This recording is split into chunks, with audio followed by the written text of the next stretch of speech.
오늘은 사경의 셋째 날 복음의 성숙 하나님 나라의 상속자라는 제목으로 하나님 말씀 전하겠습니다. 갈라디아서 구조도가 이제는 머리에 들어오셨죠? 또 복습 한번 하겠습니다. 1장 2장 계시된 복음, 3장 4장 하나님 나라의 상속자, 5장 6장 성령의 열매와 예수의 흔적.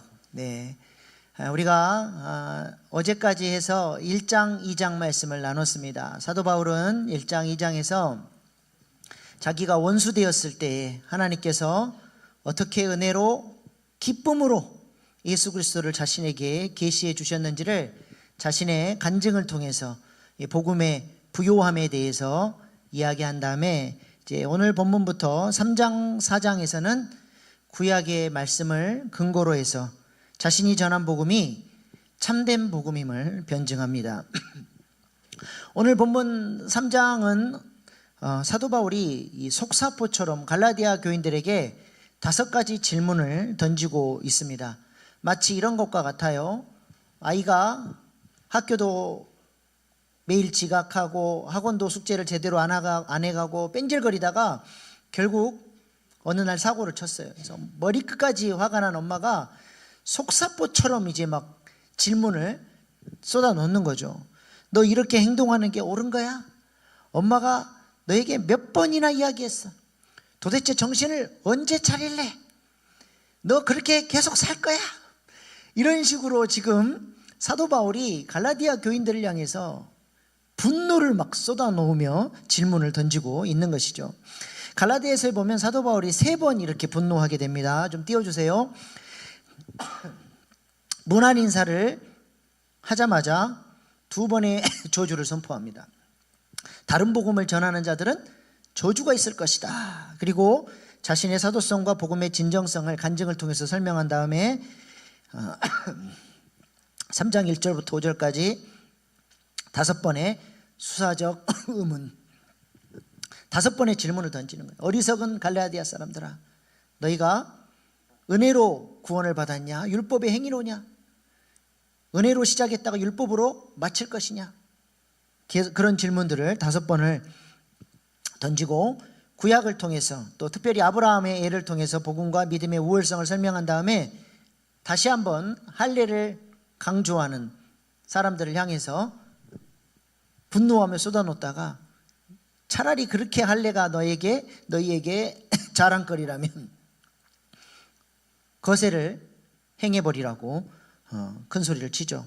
그리고 성령을 따르는 삶에 대해서 설명을 합니다. 이렇게 군데군데 사도 바울은 애가 타는 마음으로 분노까지 쏟아놓으면서 갈라디아 교인들에게 지금 무엇을 강조하고 있습니까? 율법의 행위로 의로워질 수 있어요, 없어요? 절대로 안 된다는 것을 강조하는 것입니다. 율법의 행위로는 하나님과의 언약을 지킬 수가 없고 하나님과의 올바른 관계를 맺을 수가 없다는 것입니다. 그래서 구약의 말씀을 인용하면서 이렇게 강조합니다. 갈라디아 3장 10절로 11절 말씀 시작. 된 바 누구든지 율법책에 기록된 대로 모든 일을 항상 행하는 아니하는 자는 저주 아래에 있는 자라 하였습니다. 또 하나님 앞에서 아무도 율법으로 말미암아 의롭게 되지 못할 것은 분명하니 이는 의인은 믿음으로 살리라 하였습니다. 아멘. 아멘. 앞에 빨간색 부분은 신명기 27장 26절이고 의인은 믿음으로 말미암아 살리라는 하박국 2장 4절 말씀을 이렇게 인용하면서 우리 모두는 율법을 온전히 지킬 수 없기에 우리는 율법의 저주 아래 놓여 있음을 이야기합니다. 우리 청년부 회장이 제가 얼마 전에 신명기 28장 한번 읽어보라고 목장에서 읽어보라고 했잖아요. 읽어보니까 3분의 2가 축복과 저주의 분량이 축복은 조금이고 저주는 이렇게 많은데 그 저주의 내용이 얼마나 살벌한지 저한테 그러더라고요. 목사님, 진짜 언약을 지키며 살아야지 큰일 날 것 같은데요? 근데 내가 속으로 그랬어요. 그렇게 살고 싶어도 내 힘으로는 안 된다는 거예요. 그래서 행위로, 율법의 행위로 의로워지려고 하는 사람은 전부 다 안 되기 때문에 율법의 저주 아래, 신명기 28장에 나와 있는 저주 아래 놓여서 살게 되는 것이죠. 그러므로 우리는 어떻게 살아야 돼요? 믿음으로 말미암아 살아야 돼요.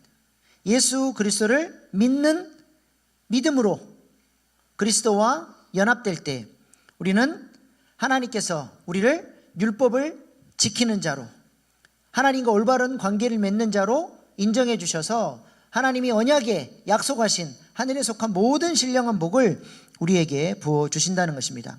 그런데 갈라디아 교인들은 예수님 안에 모든 율법의 완성, 율법에 약속된 언약의 축복이 다 들어있는데 그것을 내려놓고 자기들 힘으로 율법을 지켜보겠다라고 율법의 저주 아래로 들어가고 있으니 사도 바울이 화가 안 나겠습니까? 그렇다면 궁금한 것은 하나님은 왜 지키지도 못할 이 율법의 말씀을 이스라엘 백성들에게 주셨냐는 것이죠. 뻔히 못 지킬 걸 알면서 왜 하나님이 율법을 이스라엘 백성들에게 주셨을까요? 율법이 어떤 기능을 하길래 하나님은 율법을 주셨냐는 겁니다. 갈라디아서 3장 23절 24절 말씀 시작. 믿음이 오기 전에 우리는 율법 아래에 매인 바 되고 계시될 믿음의 때까지 갇혔느니라. 이같이 율법이 우리를 그리스도께로 인도하는 초동교사가 되어 우리로 하여금 믿음으로 말미암아 의롭다함을 얻게 하려 함이라. 율법의 아멘. 중요한 기능이 뭐예요? 초동교사가 돼서 우리를 그리스도께로 인도하고 우리로 하여금 믿음으로 말미암아 의로워지는 그것을 돕는 역할을 뭐가 해요? 율법이 한다는 것입니다. 여기서 초동교사라고 하는 것은 주인집 아이들, 아직 성인이 덜 된 미성년자를 그 집의 제일 똑똑한 노예가 어릴 때부터 끼고 가르치고 글도 가르치고 학교도 데려다주고, 그래서 이 아이가 잘 공부해서 성장할 수 있도록 노예가 주인집 아들을 잘 키워내는 걸 말하는 거예요. 그래서 율법은 초등교사의 역할을 하는 거예요. 어린 아이일 때는 어때요? 노예에게 배움을 받아야 돼요. 싫어도 노예가 하자는 대로 공부도 해야 되고 따라가야 되고, 그게 어린아이 수준에서는 초등교사가 반드시 필요한 거죠. 그러나 성인이 되면 어떻습니까? 더 이상 초등교사가 필요치 않는 것이죠. 그러니까 율법은 그리스도가 오기 전까지, 진짜 복음이신 예수님이 오기 전까지 초등교사로서 이스라엘 백성들에게 율법이 무엇인지, 하나님의 뜻이 무엇인지, 바른 삶이 무엇인지를 가르쳐주는 역할이 바로 율법이 하는 역할이에요. 근데 그 율법을 안다고 해서 지킬 수 있어요, 없어요? 못 지켜요. 그러니까 율법대로 살아보려고 애를 쓰다가 계속 실패하고 또 넘어지고 또 넘어지니까 율법을 통해서 거울처럼 나의 뭘 보는 겁니까? 나의 부패성과 죄성과 나의 한계를 보는 거예요. 그러니까 이제 누구를 찾아요? 내 힘으로 안 되니까 그리스도를 찾는 거예요. 그래서 이스라엘 백성들 구약의 역사가 뭐예요? 마지막으로 가면 갈수록 율법을 못 지키고 영적인 어둠 가운데 하나님으로부터 계속 심판을 받으면서 이들이 메시아 대망사상, 우리 힘으로는 안 된다, 주님이 약속하신 메시아가 오셔야 우리를 이 율법의 저주 아래서 건져낼 수 있다라고 하며 그리스도를 찾는 역할을 하게끔 율법이 이스라엘 백성들을 몰아간 것이죠. 이처럼 율법은 우리를 그리스도께로 인도하는 역할을 한다는 거예요. 이것이 율법의 기능입니다. 사도 바울도 로마서 7장에서 어떤 고백을 합니까? 내 마음으로는 하나님의 법을 그렇게 따르고 싶은데 내 마음의 법이 연약해서 뭘 따라가요? 죄의 법을 따라가요. 계속 실패하고 넘어지는 자신을 보면서 뭐라고 고백합니까? 로마서 7장 24절 시작. 오라 나는 공고한 사람이로다. 이 사망의 몸에서 누가 나를 건져내랴. 내게는 희망이 있다 없다? 없다. 내 힘으로는 절대로 하나님의 법을 지킬 수가 없다. 그래서 누가를 찾아요. 그 누가가 누구예요? 로마서 8장 2절 시작. 이는 그리스도 예수 안에 있는 생명의 성령의 법이 죄와 사망의 법에서 너를 해방하였음이라. 그리스도 안에 있는 생명의 성령의 법을 붙들 수밖에 없도록 율법이 계속 좌절을 준 거예요. 그래서 그리스도 안에 있는 생명의 성령의 법을 붙들었더니 어떤 역사가 일어납니까? 로마서 8장 3절로 4절 시작. 율법이 육신으로 말미암아 연약하여 할 수 없는 그것을 하나님은 하시나니 곧 죄로 말미암아 자기 아들을 죄 있는 육신의 모양으로 보내어 육신의 죄를 정하사 육신을 따르지 않고 그 영을 따라 행하는 우리에게 율법의 요구가 이루어지게 하려 하심이니라. 아멘. 내 힘으로는 절대로 안 됐는데 성령의 법을 따라서 그리스도 예수 안에 주어진 성령의 은혜가 나를 지배하고 아버지의 사랑이 성령을 통해서 부어졌더니 내 힘으로는 절대로 안 되는 것이 하나님의 능력이 임하니까 그런 삶을 살아내게 된다는, 율법의 요구가 이루어지는, 하나님을 마음을 다하고 뜻을 다하고 힘을 다해 사랑하고 내 이웃을 내 몸처럼 사랑하는 것이 나의 타락한 본성, 내 인격으로 되는 게 아니라 성령이 부어주시는 사랑이 임해야 이 삶을 살아낼 수 있다라고 하는 것입니다. 그래서 사도 바울은 갈라디아서 5장 6장에서 성령을 따라 행하라 라고 강조하는 것이죠. 5장 6장은 교차대꾸법으로 되어 있다고 말씀을 드렸습니다. 성령을 따라 행할 때 아버지의 사랑이 내 마음에 부어져서 나는 사랑으로 서로 종노릇하고 사랑으로 서로 짐을 져주는 헌신의 자리까지 나아가는 존재가 된다는 거예요. 율법이나 할례로는 절대로 안 되는 삶, 내 행위로는 절대로 못했던 그 삶이 사랑으로 역사하는 믿음이 내 안에 역사하기 시작하면 그렇게 섬기는 사람으로 사랑의 능력으로 낮아져서 섬기고 종노릇하고 그렇게 사랑하는 율법의 완성을 이루어가는 사람이 된다는 것이죠. 할례는 자기 자랑, 자기 공로, 내가 이런 사람이야 라고 자기를 드러내는 용도밖에 안 되지만 성령의 사람은 서로 짐을 져주고 헌신을 통해 예수님이 내 삶을 통해서 영광 받으시는 예수의 흔적이 내 마음에 새겨지는 삶을 기꺼이 예수님께서 원하시는 그리스도의 남은 고난의 자리까지로 나아갈 수 있는 사람이 된다는 것이죠. 그러므로 중요한 것은 우리가 갈라디아서를 통해서 배워야 될 것은 뭐겠어요? 그러면 어떻게 하면 우리가 성령을 따라 행해서 주님이 원하시는 열매를 내어놓을 수 있느냐는 것이죠. 사도 바울은 3장 4장에서 아브라함의 예를 들어서 그러면 우리가 어떻게 성령을 따라서 성령이 원하시는 열매를 맺을 수 있는가를 아브라함의 예를 통해서 3장 4장에서 우리에게 설명을 해주고 있습니다. 3장 4장 내용이 좀 복잡한 것 같아도 딱 세 가지로 요약할 수 있어요. 3장 4장 핵심 내용. 첫째, 아브라함처럼 우리도 믿음으로 의로워진다. 둘째, 믿음으로 의로워진 사람에게는 아브라함에게 주어졌던 복이 동일하게 주어진다. 세 번째, 아브라함은 자기 부인을 통해서 하나님이 원하시는 은혜의 열매, 이삭의 열매를 내어놓았다라고 하는 사실을 사도 바울이 3장 4장에 걸쳐서 이야기를 해주고 있습니다. 오늘 이 세 가지를 좀 살펴보겠습니다. 첫 번째로 아브라함처럼 우리도 믿음으로 의로워졌습니다. 아브라함이 어떻게 하나님으로부터 의롭다라고 인정을 받게 됐나요? 하나님 앞에 할례를 행했기 때문입니까? 아니면 하나님께서 아들 바치라고 하니까 즉시로 순종해서 하나밖에 없는 아들 이삭을 모리아산에서 바쳤기 때문에 의로워졌습니까? 뭐예요? 네? 아들을 바쳤으니까. 네, 이 대답이 안 나오기를 바랬는데 둘 다 아니에요. 둘 다 아니에요. 할례를 행했기 때문도 아니요, 아들을 바쳤기 때문도 아니에요. 아브라함이 언제 의로워졌어요? 하나님의 약속을 믿었기 때문에 아브라함이 믿음으로 의로워졌다는 사실을 사도 바울이 그것을 강조하고 있어요. 창세기 15장 6절 시작. 아브라함이 여호와를 믿으니 여호와께서 이를 그의 의로 여기시고.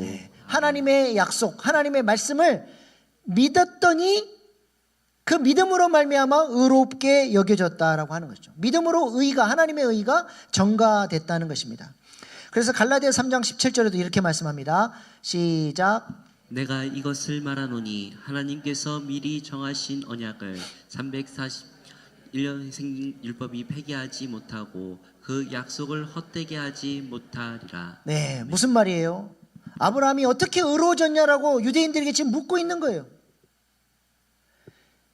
아브라함은 믿음으로 말미암아 의로워졌는데 율법은 그 이후에 430년 후에 시내산에서 하나님 율법을 줬으니 아브라함은 율법과 상관없이 믿음으로 의로워진 사람이 됐다는 사실을 강조하는 것입니다. 할례 때문도 아니요, 아들을 바쳤기 때문도 아니요, 아브라함의 어떤 옳은 행위 때문도 아니요. 무엇 때문에 의로워졌습니까? 믿음으로 말미암아 의로워졌다는 사실을 강조하고 있는 것이죠. 이것이 바로 믿음의 능력입니다. 우리가 어제 이 믿음의 능력에 대해서 말씀을 나눴잖아요. 우리가 예수님을 믿을 때 예수님의 의가 우리에게 전가가 돼요. 그 예수님의 의 안에는 뭐가 들어있다 그랬어요? 칭의의 의와 성화의 의가 동시에 들어있어요. 그래서 예수님을 믿는다라고 하는 것은 이례적인 사건이 아니에요. 끊임없이 예수님을 내가 구주로 영접하는 순간 칭의, 의롭다 인정을 받았고 또 그 의 안에 들어있는 성화의 의가 내 삶 속에서 끊임없이 계속적으로 그 믿음을 가지고 그 의 안에서 우리가 훈련되어져 가는 성화의 구원을 이뤄가는 삶이 참된 믿음이라고 말씀을 드렸습니다. 그래서 오늘은 이 믿음으로 의로워진다라고 하는 사실은 더 이상 반복하지 않고 믿음으로 의로워진 사람이 어떻게 성화의 과정, 성화의 의를 이루어감으로써 믿음의 열매를 맺게 되는지를 오늘 아브라함의 생애를 통해서 좀 살펴보도록 하겠습니다. 그 다음 두 번째로 믿음으로 의로워진 사람에게 아브라함의 복을 하나님이 주신다는 것이죠. 하나님은 믿음으로 의로워진 아브라함에게 복을 주셨죠. 그러나 그 복은 아브라함이 당장 손에 쥘 수 있는 복이 아니라 믿음으로 성화의 과정을 이루어 나갈 때 얻게 되는 복을 말합니다. 두 가지죠. 그게 뭐예요?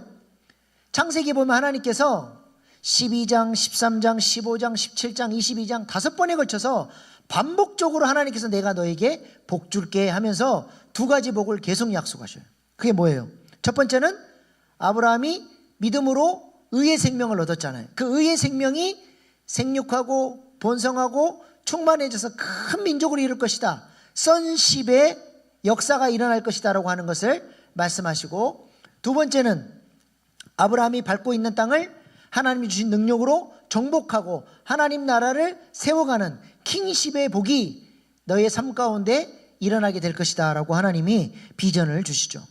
이 아브라함의 복이 누구에게 동일하게 주어져요? 아브라함처럼 믿음으로 의로워진 자들에게 하나님이 동일하게 이 복을 주시고 그들을 통해서 이 비전을 이루어 가시겠다라고 하는 것이 하나님의 소원입니다. 그래서 하나님이 우리를 어떤 존재로 부르셨어요? 계시록 5장 9절로 10절 말씀 시작. 그들이 새 노래를 불러 이르되 두루마리를 가지고 그 인봉을 떼기에 합당하시도다.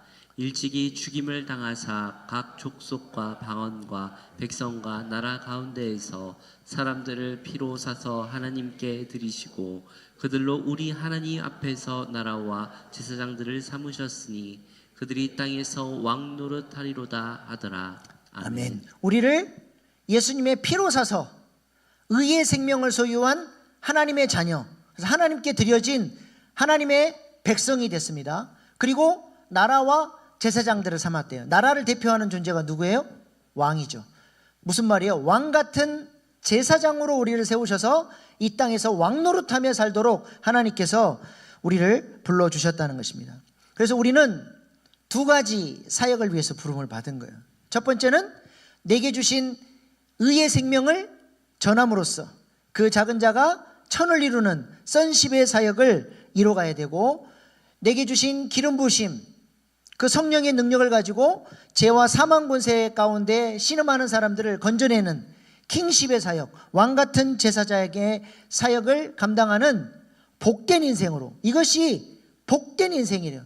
그런 사람이 복덩어리래요. 내가 너로 복이 될지라, 내가 너를 복의 사람으로 만들어서 누구를 만나든지 이 의의 생명을 전하고 죄와 사망 권세를 깨뜨리고 하나님 나라를 확장하는 일에 내가 너를 쓸 것이다 라고 하나님이 말씀하시는 것입니다. 그래서 우리는 누구를 만나든지 이 의의 생명을 전함으로써 그가 더 이상 저주 아래에 있지 않고 하나님과 올바른 관계를 맺고 하늘에 속한 모든 신령한 복을 받아 누릴 수 있도록 의의 생명을 전달해 주고 또 그의 삶의 모든 건강의 문제, 관계의 문제, 경제의 문제, 여러 가지로 신음하는 이 사망의 문제들을 왕같은 제사장의 권세로 천국을 침노하고 영적 전쟁에서 그가 하나님 나라를 누리며 살 수 있도록 그런 킹십의 역사, 그것을 이뤄가는 존재로 하나님이 우리를 쓰시기를 원하시는 것입니다. 그래서 우리 안에 이런 의의 생명을 전달하는 역사, 하나님 나라를 확장하는 역사가 있어야 한다는 것이죠. 신들러 리스트라는 영화 혹시 보셨습니까? 세계 2차 대전 때 있었던 실화를 바탕으로 하는 영화인데요. 신들러라고 하는 독일 사업가가 유대인들이 그 아우슈비츠에서 죽어나가는 것을 알게 되고 자신의 재산을 팔아서 한 명이라도 더 살려보려고 자신의 공장으로 이렇게 사람들을 이제 끌어오는 그런 감동적인 영화입니다. 마지막 장면에 보면 신들러를 통해서 저렇게 살아남았던 사람들이 자신의 이빨들을 뽑아서 금반지를 하나 만들어요. 그리고 금반지 위에다가 히브리어로 한 사람을 구함은 세상을 구함이다 라고 하는 글귀를 새겨서 선물로 줍니다. 한 사람의 영혼을 구한다는 것은 세상을 구한다는 거예요. 아브라함 한 사람이 의의 생명을 소유했더니 그로 말미암아 천하 만민이 복을 받는 복의 근원으로 복덩어리로 하나님의 아브라함을 쓰셨다라고 하는 것입니다. 이것이 바로 복음의 영향력이죠. 하나님은 동일하게 우리를 사용하셔서 그 작은 자가 천을, 그 약한 자가 강국을 이루는 구속사에 하나님이 우리를 쓰시리라 믿습니다. 올해는 우리가 그 첫걸음으로 우리 가족부터 선한 영향력을 미쳐서 아직 예수님을 알지 못하는 우리 부모님, 우리 형제, 또 우리 자녀들에게 이 선한 영향력이 의의 생명이 전달되어지고 죄와 사망 권세가 깨트려지는 하나님 나라가 전달돼서 우리 가족부터 피공동체, 하나님이 통치하시고 하나님이 주인 되시는 그런 가정, 믿음의 가정들을 세워갈 수 있기를 소망합니다. 이것이 우리를 부르신 구원의 목적이요, 우리가 왕같은 제사장으로 부름받은 사명을 이루는 삶이라 믿습니다. 이렇게 살아가는 사람들이 누구냐? 갈라디아 3장 29절 말씀입니다. 그렇게 선십과 킹십을 이뤄가는 사람들이 누구냐? 시작. 너희가 그리스도의 것이면 곧 아브라함의 자손이요 약속대로 유업을 이을 자니라. 우리가 그리스도의 것이 됐고 믿음으로 말미암아 아브라함처럼 이루어진 아브라함의 후손이라면 우리는 누구예요? 하나님 나라의 유업을 이을 자, 하나님 나라의 상속자라고 하는 것입니다. 상속자는 아버지의 유산을 물려받는 아들이죠. 엄청난 혜택이 있습니다. 아버지의 것을 전부 다 받아요. 그러나 혜택만 있는 게 아니라 무거운 책임감도 같이 따라온다는 것입니다. 아버지가 돌아가시면 상속자는 나머지 동생들을 다 책임지고 가정을 잘 이끌어가야 할 책임이 있는 것이죠. 제가 아는 어떤 분은 집에 재산도 있고 머리도 좋고 공부도 잘 하셨는데 중학교 중퇴를 하신 분이 있습니다.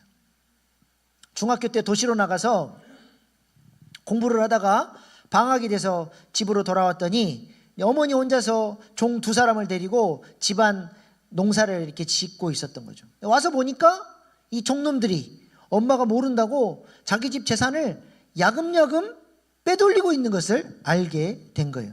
그러니까 어때요? 내가 이 집안을 지켜야 되겠다 생각이 들어서 공부를 포기해버리고 이제 집안을 지키고 자기가 재산을 관리하는 그런 일로 방향을 틀어버린 것이죠. 이것이 바로 아들의 마음이고 상속자의 마음입니다. 종은 억지로 하고 감시하는 사람이 있을 때만 열심히 하는 척하다가 감시하는 사람 없으면 농땡이 치고 품삯이나 많이 받아가려고 그러고 항상 생각하는 것이 자기에게 이익이 되냐 안 되냐 그거를 생각하고 살지만 아들은 내 재산이기 때문에 누가 보나 안 보나 내 재산을 지키기 위해서 이 재산을 더 잘 키우기 위해서 책임감을 가지고 그것을 아끼고 잘 지키고 더욱 노력하는 존재가 아들이요 상속자의 모습인 것이죠. 여러분은 하나님 나라의 종입니까? 아니면 상속자입니까? 종은 맨날 받기만 하려고 해요. 하나님 나라의 구속사에는 관심이 없고 항상 내 유익만 찾는 거죠. 그래서 교회에 늘 불만이 많습니다. 내 욕구가 안 채워진다는 거예요. 뭐도 안 해주고 뭐도 부족하고 맨날 입에서 나오는 말이 불평이고 원망이에요. 그러나 상속자의 수준은 교회의 문제가 곧 누구의 문제예요? 내가 책임져야 될 나의 문제로 보는 거예요.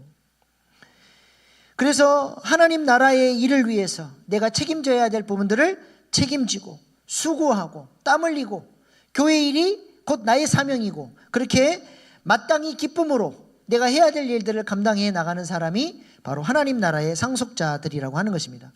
교회 안에도 보면 손님 같은 교인이 있고 주인 같은 교인이 있지 않습니까? 교회를 오래 다녀도 항상 손님처럼 헌신도 없고 주인의식도 없고 그냥 왔다 갔다 교회를 왔다 갔다만 하는 거예요. 그러나 반면에 교회 모든 일이 내 일처럼 느껴지고 주인의식을 가지고 교회를 돌아보고 교회 사역들이 잘 진행될 수 있도록 돕고 마음을 쓰고 애를 쓰는 사람들이 있어요. 이런 사람들이 손님 같은 교인이 아니라 진짜 이 교회의 상속자와 같은 그런 교인인 줄로 믿습니다. 하나님은 우리를 죽은 다음에 천국 가는 것만 붙들고 아무것도 하지 못하는 어린아이 수준의 그런 신자가 아니라 하나님 나라를 책임지는 상속자, 주님이 이 땅에 계실 때라 하셨을 그 영광스러운 사역들을 감당하는 일꾼으로 아브라함처럼 열방을 책임지는 열국의 아비로 그런 상속자로 하나님 우리를 쓰시기를 원하신다는 것입니다. 우리가 그런 하나님 나라의 상속자의 반열에까지 올라갈 수 있기를 소망합니다. 그렇다면 중요한 것은 그럼 우리가 어떻게 하면 하나님 나라의 상속자의 수준까지 성장해 갈 수 있을까요? 어떻게 해야 주님이 원하시는 기쁨의 열매를 내어드리는 이렇게 성숙한 사람이 될 수 있을까요? 그 비결을 알아야 우리도 아브라함처럼 믿음의 열매를 내어놓을 수 있지 않겠습니까? 그 비결이 뭐냐? 날마다 나는 죽고 예수로 사는 삶을 훈련할 때 그것이 가능하다는 거예요. 이것이 사도 바울의 결론이에요. 그래서 세 번째로 아브라함은 이삭의 열매를 어떻게 내놓을 수 있었냐? 자기 부인을 통해서 내어놓을 수 있었다는 거예요. 이게 지금 사도 바울이 갈라디아서를 통해서 하고자 하는 이야기예요. 핵심 메시지입니다. 핵심 메시지.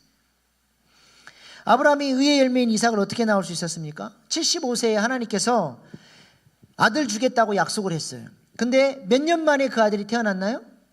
아브라함이 100세가 되던 해에 이삭이 태어났죠. 25년 만, 약속받은 지 25년 만에 이 아들을 얻었어요. 그 25년 동안 뭐 했겠어요, 아브라함이? 광야 훈련을 통해서 하나님 앞에 깨트려지고 낮아지고 자기 옛사람이 죽고 내가 아니라 주님입니다. 이 고백이 나오기까지 하나님께서 아브라함을 철저하게 훈련시키셨다는 것입니다. 갈대아 우르를 떠나서 하나님이 말씀하신 땅으로 나왔던 아브라함은 그때부터 시작해서 이제 믿음의 여정이 시작이 됐는데요. 하루아침에 그가 변화가 되고 뭐 열국의 아비가 되고 하루아침에 뭐 불받아서 된 게 아니라 25년 동안 하나님 앞에 성실하게 훈련받으면서 조금씩 열국의 아비로 믿음의 조상으로 빚어져 갔다는 것입니다. 사도 바울도 다메섹 도상에서 극적으로 예수님을 만났지만 그가 위대한 이방인의 사도로 쓰임받기까지 13년 동안 광야 훈련의 시간이 있었던 것처럼 아브라함도 하나님 앞에 이삭의 열매, 은혜의 열매, 하나님이 원하시는 성화의 열매를 내어놓기까지 25년의 세월이 있었다는 것입니다. 좌충우돌, 자신을 온전히 내려놓기까지 애굽으로도 도망가고 아내를 2번씩이나 팔아먹고 많은 실수가 있었죠. 그 중에서 가장 대표적인 사건이 뭐냐? 하갈을 통해서 이스마엘을 낳은 사건입니다. 하나님이 분명히 약속의 자녀를 주시겠다고 약속을 하셨는데 시간이 점점 흘러가면서 자신의 몸이 약해지고 조금만 더 있으면 더 이상 아이를 낳을 수 없을 것 같은 불안함이 찾아오니까 자기 힘으로 하나님의 뜻을 이루어보겠다라고 하갈, 여종을 취해서 낳은 아들이 누구예요? 이스마엘이죠. 좋은 의도를 가지고 하나님을 위해 한다고 했지만 은혜가 아니라 자신의 힘으로, 자기 의로 하갈을 취해서 내어놓은 열매는 하나님이 받으실 수가 없는 율법주의를 상징하는 그런 열매였다라고 하는 것입니다. 내 힘으로 무엇인가 하나님이 원하시는 열매를 내어놓을 수 있다라고 착각하는 거죠. 절대로 안 된다는 거예요. 하나님은 그런 열매를 받으실 수가 없다는 것입니다. 그래서 하나님이 이스마엘 사건 이후에 13년 동안이나 아브라함을 찾아오지 않습니다. 그리고 99세 때 하나님이 아브라함에게 찾아오셔서 뭘 명하셔요? 할례를 명하셨습니다. 할례가 뭐예요? 남자아이들 그 포경수술하는 거잖아요. 아브라함이 뭘 믿었어요? 자신의 힘을 믿었잖아요. 네가 믿고 의지하는 그 힘, 그거 잘라버려라. 그게 할례입니다. 그래서 육신의 할례보다 더 중요한 게 뭐예요? 마음의 할례죠. 내가 하나님보다 더 의지하는 것, 그것을 잘라내기를 하나님이 원하시는 것입니다. 그렇게 아브라함이 할례를 행하고 내가 아니라 주님입니다. 납작 엎드리고 하나님 앞에 두 손 들었더니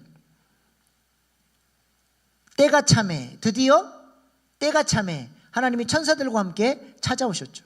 하나님이 우리를 찾아오신 사건을 뭐라 그래요? 신앙적 용어로 은혜라 그래요. 은혜. 하나님의 은혜가 내가 죽은 그 자리에 하나님의 은혜가 임하게 되고 그렇게 은혜의 열매로 태어난 아들이 바로 이삭이라고 하는 것입니다. 하나님께서 아브라함에게 내년 이맘때 100세나 된 아브라함에게 아들을 주겠다 하나님이 약속을 하셨을 때 사라가 어떻게 반응했습니까? 이삭이라는 이름의 의미가 웃음이란 뜻이거든요. 그 이야기를 몰래 엿들었던 사라가 뭐라 그래요? 아이고 웃기고 있네. 지금 내 남편이 99세고 내가 지금 나이가 몇 살인데 내년이면 우리 남편이 100살인데 애를 낳는다고 웃었어요.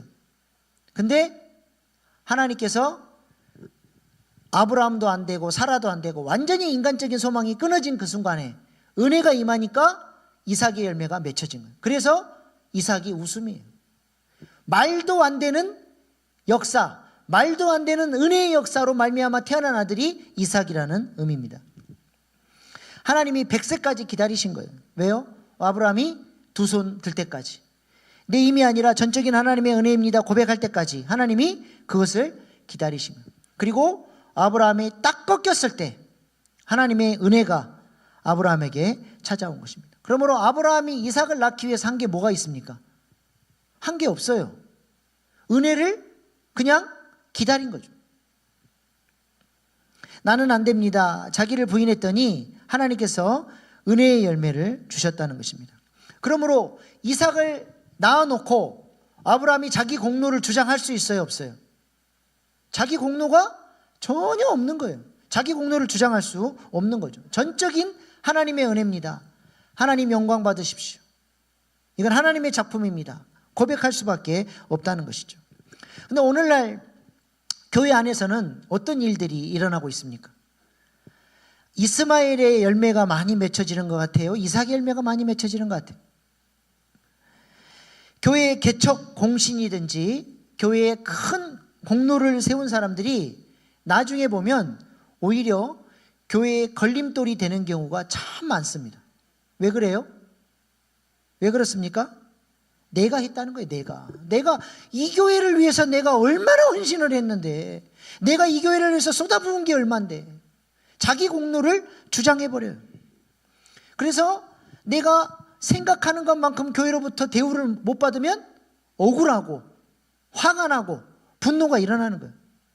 왜요? 내가 한 공로가 있으니 이 교회는 마땅히 내게 이렇게 해줘야 된다라고 하는 자기 기대를 가지고 교회를 대하기 때문에 그렇습니다. 그 안에 자기 공로가 들어간 거예요. 그 열매는 뭐예요? 이스마엘이에요. 하나님 받으실 수가 없는 거죠.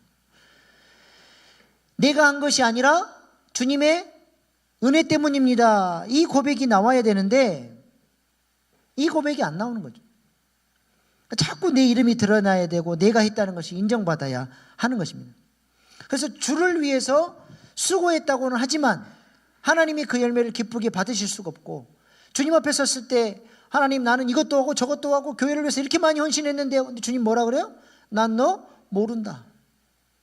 가장 불행한 인생이 되어버리는 것입니다. 그러므로 갈라디아서는 우리에게 무엇을 강조하냐? 자기 의의 열매인 이스마엘이 아니라 은혜의 열매인 이삭을 내어놓는 인생이 되어야 함을 강조하는 것이죠. 어떻게 여러분은 나는 죽고 예수님이 사는 나주개사의 믿음으로 살아가고 계십니까? 그 훈련이 안 되면 뭐가 자꾸 나와요? 자기 의가 나오고 내 공로가 나오고 이스마엘이 나와버린다니까요. 이게 굉장히 미묘한데 너무 중요합니다.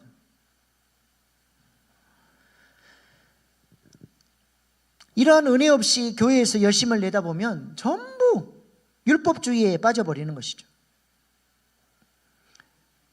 그래서 내 공로를 자랑하고, 또 누가 좀 잘난 체하고 알짱거리면 어때요?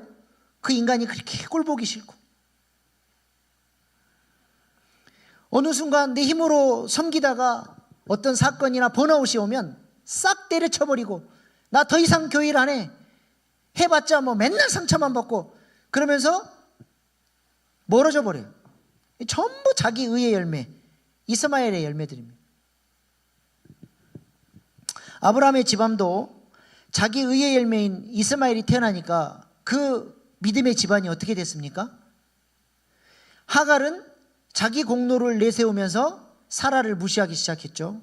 사라는 이런 하갈의 꼴보기 싫은 이 모습을 보면서 남편을 원망하고 남편을 바가지를 박박 긁었어요. 아브라함은 무책임하게 가정에서 일어나는 이 싸움을 모른 채 해버렸고, 이스마엘은 이삭을 괴롭혔습니다. 서로 잘났다고 싸우고 자기 의를 드러내고 나만 옳다고 주장하고 반목하고 갈등하고 시끄러워졌다는 거예요. 이스마엘의 열매가 태어나니까, 자기 의의 자기 공로의 열매가 태어나니까 그 집안이 그냥 아주 시끄러운 집안이 돼버린 거예요. 오늘날 한국교회가 왜 그렇게 시끄러운지 아세요? 이스마엘이 너무 많이 태어나기 때문에 그렇습니다. 그러니까 하나님이 그 집안에 13년 동안이나 나타나지 않으신 것이죠.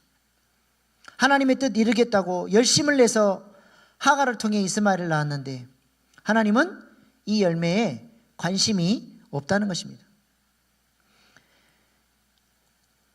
그래서 하나님께서 아브라함에게 내리신 처방이 무엇입니까? 뭘 처방했어요? 할례를 행하라. 자기 부인의 훈련을 하라고 하나님이 가르쳐 주셨어요. 이스마엘이 아니라 이삭의 열매를 내어놓으려면 너는 반드시 할례를 행하고 너를 잘라내고 은혜를 의지하고 하나님을 붙드는 인생으로 나아가야 약속의 자녀를 낳을 수 있다라고 하나님이 가르쳐 준 것이죠. 그래서 아브라함이 납작 엎드리고 주님, 제가 아니라 주님입니다 엎드려졌더니 그때야 비로소 하나님의 은혜, 성화의 은혜가 아브라함에게 임하고 하나님이 역사하셔서 드디어 아브라함에게서 아브라함 힘으로는 절대로 내놓을 수 없는 은혜의 열매, 이삭의 열매가 맺혀지게 됐다는 것이죠. 갈라디아 4장이 바로 하갈과 사라를 비교해 가면서 우리가 내어놓아야 될 열매는 하갈을 통해서 낳는 이스마엘이 아니라 약속의 자녀 이삭을 사라를 통해서, 약속을 통해서, 은혜를 통해서 우리가 내어놓는 인생이 되어야 된다라고 말씀하고 있는 것이죠. 그러므로 우리가 이삭의 열매를 내어놓기 위해서 우리가 해야 될 일은 무엇입니까? 우리가 해야 될 일이 뭐죠? 뭡니까? 은혜는 하나님이 주시는 것이고 우리는 그 은혜를 받을 수 있도록 뭐 하면 돼요? 자기 부인 훈련하면 돼요. 나는 죽고 예수로 살아가는 길로 결정하고 그 믿음의 길, 의로 말미암아 주님께서 나에게 믿음으로 말미암아 주셨던 그 성화의 의를 주님 주신 성령의 은혜를 따라 한 걸음씩 따라가다 보면 은혜의 열매가 우리의 삶 가운데 맺혀지게 된다는 것입니다. 단순히 일회적으로 세례받고 하나님 나는 주님을 믿습니다. 그런다고 내 삶에 은혜의 열매가 맺혀지는 것이 아니라 날마다 나는 죽고 예수로 사는 삶을 훈련해야 돼요. 그 세례 훈련을 해야 이삭의 열매가 은혜로 말미암아 맺혀진다는 것입니다. 그러므로 우리는 가정 안에서, 부부관계 가운데서, 자녀들과의 관계에서, 내 직장에서, 모든 삶의 자리에서 짝퉁자아는 죽고 참자아로 살아가는 훈련들을 해야 돼요. 우리의 말하는 것이나 생각하는 것이나 마음이나 이 모든 것들이 나의 옛사람은 자꾸 죽고 참자아로 살아가는 훈련을 해야 된다는 것입니다. 그래서 갈라디아 3장 26절 27절에 사도 바울이 이렇게 얘기합니다. 시작. 너희가 다 믿음으로 말미암아 그리스도 예수 안에서 하나님의 아들이 되었으니 누구든지 그리스도와 합하기 위하여 세례를 받은 자는 그리스도로 옷 입었느니라. 아멘. 세례를 통해 그리스도로 옷 입으라는 거예요. 날마다 그리스도로 세례를 통해서 옷을 입어야 된다는 거예요. 참 옷이라고 하는 게 신기합니다. 그렇게 신사답고 멋진 사람이 예비군 군복만 입으면 어떻게 돼요? 함부로 행동하고 말도 거칠어지고 오줌도 아무데나 싸버리고, 그게 무슨 옷을 입느냐가 그 사람의 모습을 결정해버려요. 사도 바울은 우리가 세례를 통해서 우리 옛사람은 죽고 날마다 그리스도로 옷 입으라고 이야기합니다. 이 훈련을 해야 된다는 거예요. 우리는 과거에 본질상 진노의 자녀였습니다. 에베소서 2장 2절로 3절 말씀 보세요. 우리가 벗어버려야 될 옛사람의 옷이 뭐냐? 시작. 그때에 너희는 그 가운데서 행하여 이 세상 풍조를 따르고 공중의 권세 잡은 자를 따랐으니 곧 지금 불순종의 아들들 가운데서 역사하는 영이라. 전에는 우리도 다 그 가운데서 우리 육체의 욕심을 따라 지내며 육체와 마음에 원하는 것을 하여 다른 이들과 같이 본질상 진노의 자녀였더니. 아멘. 아멘. 우리는 과거에 성부 하나님을 대적하며 세상을 사랑했고, 성자 예수님의 은혜를 대적하며 마귀가 원하는 짓을 했고, 성령 하나님을 대적하며 육체의 종욕을 따라 살았습니다. 이러한 우리의 옛사람의 모습들, 이런 부패성들이 우리의 인격 속에, 우리의 마음 속에, 우리의 생각 속에, 언어 속에 너무 깊이 속속들이 녹아 들어가 있어요. 그래서 틈만 나면 우리 옛사람의 모습들이 불쑥불쑥 튀어나오는 거예요. 여러분, 예전에 서해안, 태안에 기름 유출 사건 났을 때 교회들마다 그 가서 돌 닦으러, 기름 닦으러 갔는데 우리 일신교회도 다녀왔습니까? 다녀오셨어요? 어땠어요? 저는 하루 종일 앉아서 닦았는데 일어나 보니까 여기 주변도 제대로 못 닦았어. 주변도. 그 작은 돌 넘겨보면 어때요? 기름이 묻어있어요. 코 닦아내고 또 옆에 거 열어보면 또 있고, 아주 그냥 그 모래밭 사이사이에 기름이 그냥 쏙쏙들이 들어가 있는 거예요. 그거 닦아내는데 얼마나 오랜 시간이 걸렸습니까? 우리의 내면 세계도 우리의 그 아담의 죄성, 육체의 정욕, 마귀가 원하는 것들을 사모하는 그런 갈망들, 우리의 인격 안에, 우리의 언어 안에, 우리의 생각 안에, 우리 행동 안에 속속들이 들어있는 거예요. 속속들이. 그것들을 하나씩 그리스도의 보혈로 뒤집어서 씻고 또 훈련하고 또 예수로 살아보려고 노력하고 또 은혜를 구하고 이런 작업들을 해야 되는데 구원 그 이유가 없어요. 예수님을 믿었다 칭의 이거 하나 붙들고 그것이 믿음인 줄 알고 교회를 다녀도 훈련이 없고 내 삶을 돌아보는 성찰도 없고, 그래서 내 안에서 나오는 것은 뭐예요? 항상 나오는 열매가 이스마엘밖에 없는 거예요. 하나님 앞에 내어놓을 열매가 없는 거예요.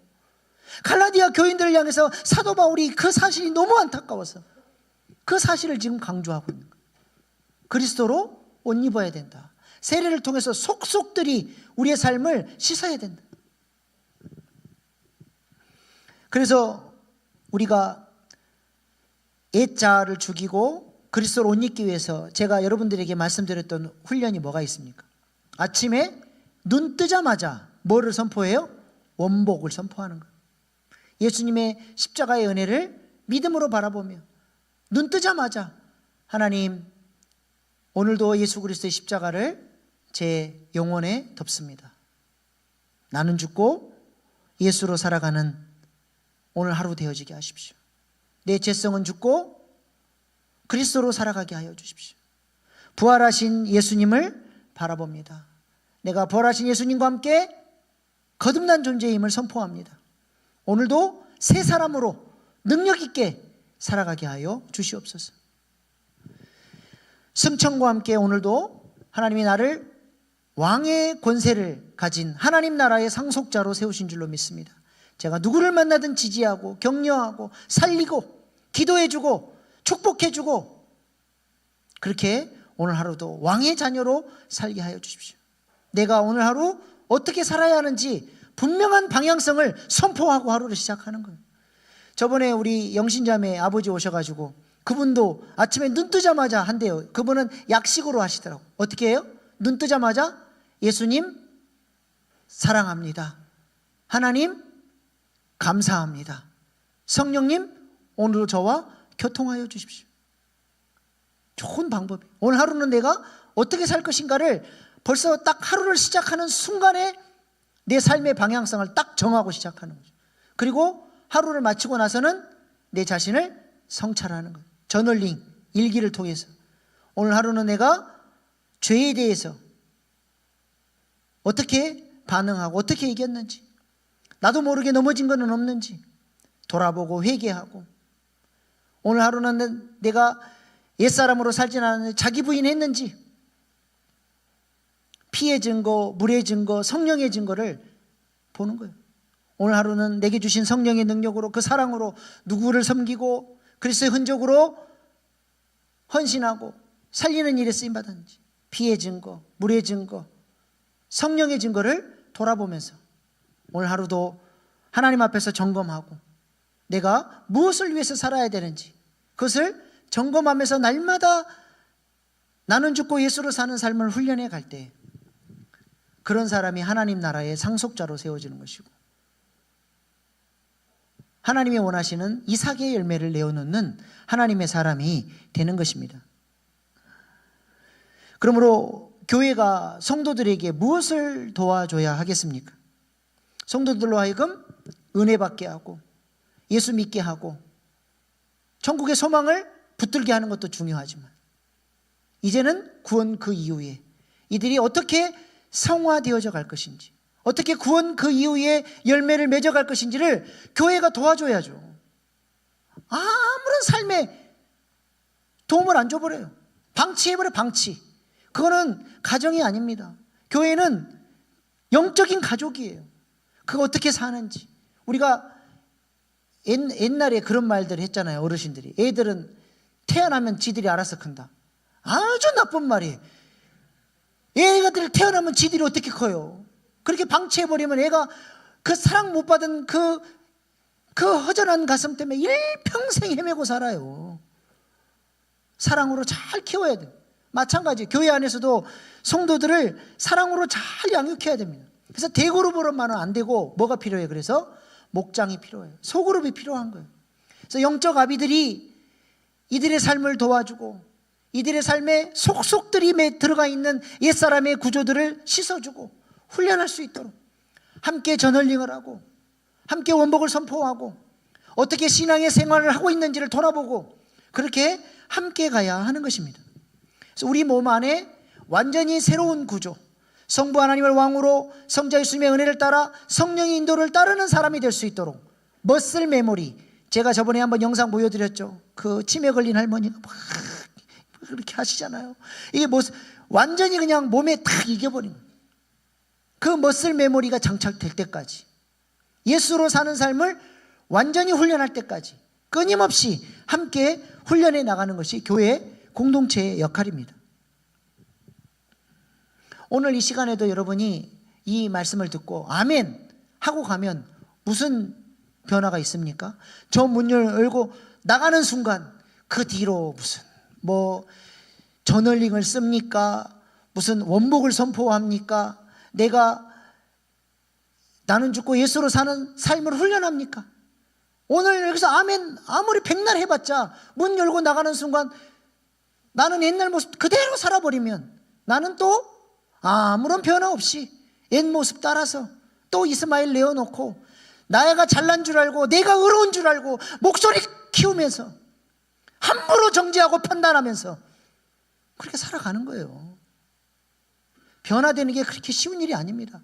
아브라함 같은 사람도 자신의 모든 본토 친척 아비집을 떠나고 왔던 사람도, 그런 믿음에 헌신을 하고 주님을 따르겠다고 결단한 사람도 이삭을 내어놓기까지 25년의 세월이 필요했어요. 무엇을 훈련하십니까? 신앙생활은 교회만 왔다 갔다 하는 게 신앙생활이 아니라니까요. 신앙의 분명한 목표를 세우고 이 목표를 이루기 위한 분명한 훈련의 태도를 가지고 소그룹에서 함께 마음을 맞춰서 함께 모아올 사역팀을 이루고 서로 도와가면서 삶을 점검해 주면서 하나님을 닮아갈 수 있도록 훈련하는 공동체, 그게 살아있는 교회의 모습입니다. 오늘 본문 사도 바울도 한번 보세요. 이 목표를 갈라디아 교인들이 이룰 수 있도록 그가 뭐라고 이야기합니까? 갈라디아 4장 19절 말씀 시작. 나의 자녀들아 너희 속에 그리스도의 형상을 이루기까지 다시 너희를 위하여 해산하는 수고를 하노니. 헷갈리고 있는 갈라디아 교인들을 향해서 내가 다시 해산하는 수고를 하겠대요. 갈라디아 교회를 살리기 위해서 이가 복음 전하다가 돌에 맞아 죽는 경험까지 했어요. 근데 그 수고를 내가 다시 하겠다는 거예요. 해산하는 수고가 뭡니까? 우리 엄마들 잘 아시잖아요. 갈라디아 교인들이 하나님의 형상을 이룰 수 있도록, 하나님 나라의 상속자가 될 수 있도록, 이삭의 열매를 내어놓을 수 있도록 아비의 심령을 가지고 갈라디아 교인들을 내가 다시 돌보겠다. 이것이 사도 바울의 선언입니다. 이것이 아비의 마음이죠. 제가 중학교 때 우리 집이 전교생들 중에서 제일 가까웠어요. 딱 대문에서 우리 학교 교문까지 10초면 가요. 10초도 안 걸려요. 달리면 몇 초 만에 들어가 버려요. 근데 제가 교문 앞에서 매일 아침마다 봤던 광경, 우리 그 학교에 특수반이 있었어요. 정신지체 아이들. 제 동생이 특수학교 교사입니다. 1년 내내 가르쳐도 배우는 게 없대요. 제 동생이 아침에 출근하는데 추리닝을 입고 출근해요. 학교 선생님이. 그래서 야, 선생님이 뭔 추리닝을 입고 출근하냐? 형, 이래야 돼.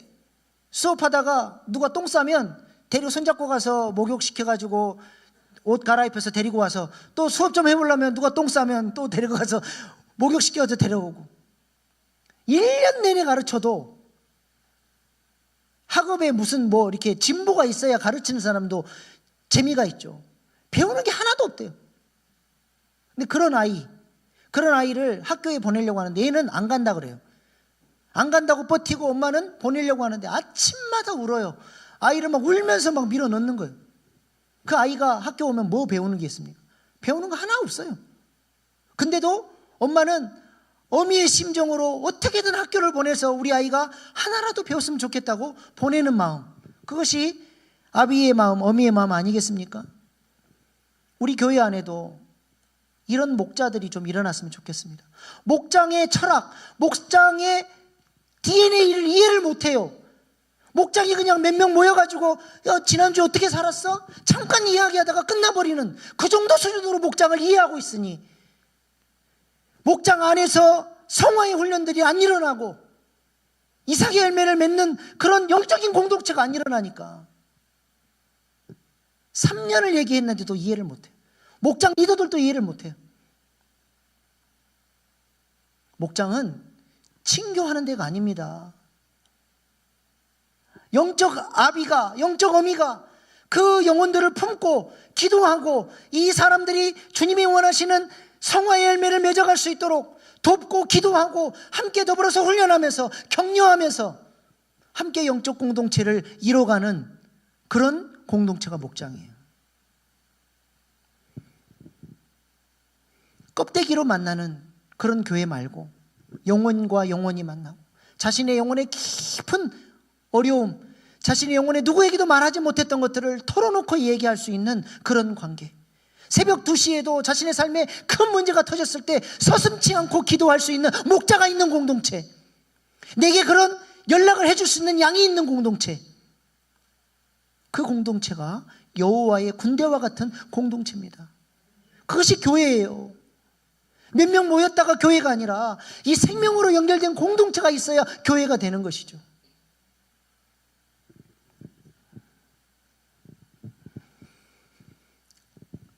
이렇게 분명한 영적인 목표를 가지고 그렇게 나는 죽고 예수로 살려고 예수 그리스도로 옷 입으려고 할 때 어떤 역사가 일어납니까? 누가 도와줘요? 갈라디아서 4장 6절 말씀 시작.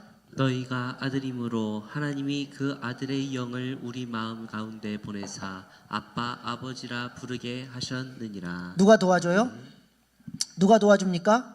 하나님의 뜻을 알고 이제부터 나는 죽고 예수로 살아보겠습니다, 마음의 할례를 받고 주님이 원하시는 성화의 열매를 맺어보겠습니다라고 나아가면 하나님께서 우리 마음 가운데 아들의 영을 부어주셔서 하나님을 아빠 아버지로 만날 수 있도록 물두멍을 지나서 성소 지성소의 영광 깊은 곳까지 나아가 이 세상이 알 수 없는 참된 기쁨, 참된 보람, 그 놀라운 기쁨을 우리 가운데 부어주신다는 것입니다. 우리에게 이렇게 아름다운 신앙생활이 열려질 수 있기를 소망합니다.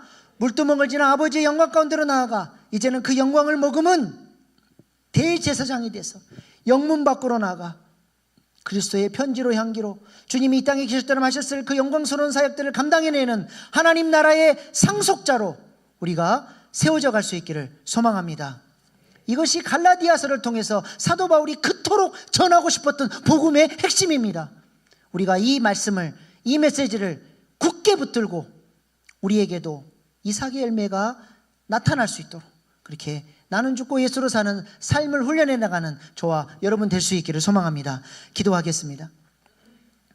하나님은 우리를 하나님 나라의 상속자로 불러서 그 작은 자가 천을, 그 약한 자가 강국을 이루는 구속사에 쓰임맞는 하나님 나라의 동역자로 우리를 세우시기를 원하십니다. 이를 위해 나는 죽고 예수로 사는 삶을 훈련해야 됩니다. 우리 안에 깊이 새겨져 있는 아담의 죄성, 옛사람의 습관들, 마귀의 역사들이 깨트려지고 참 자아로 살아갈 수 있도록 훈련하는 모아올 사역 드림팀이 세워져 갈 수 있도록 해달라고 오늘 주신 말씀 붙들고 결단의 기도로 주여 3번 부르고 나아가시겠습니다.